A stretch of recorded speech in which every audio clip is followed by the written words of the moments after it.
آیا په اسلام کې یو داسې عمل شته دی چې هغه عمل لږ وي خو اجر ډیر زیات وي؟ نو زما د اسلام عزتمندو مسلمانانو ورونو، مونږ ټول انسانان په اعمالو کې دا انتهایی کمزور یو، ضعیف اعمال دومره نشو کولی.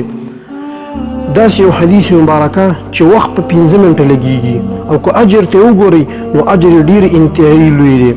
نبی صلی الله علیه وسلم فرمایي کوم انسان چې د ورځې 100 کرته سبحان الله وبحمده دا وایي، د دې انسان ګناهونه به الله تعالی معاف کوي اگر که دا ګناهونه د سمندر د زګ برابر وي.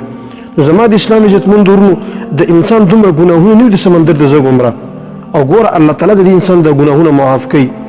د دې حدیث مبارکه دویم فضیلت دا دی، سبحان الله وبحمده دویم فضیلت دا دی.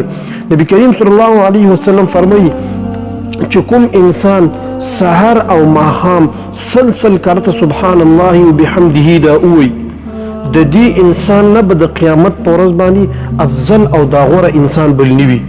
هغه انسان به دنه غوره او افضل وي چې کوم انسان 100 نه زیات ویلی دي. مطلب تا 100 ویلی دی، بل مسلمان 101 ویلی دی، هغه تا نه غوره دی، بل د هغه نه 102 مرتبه ویلی دی، نو هغه د بل نه بسې غوره دی.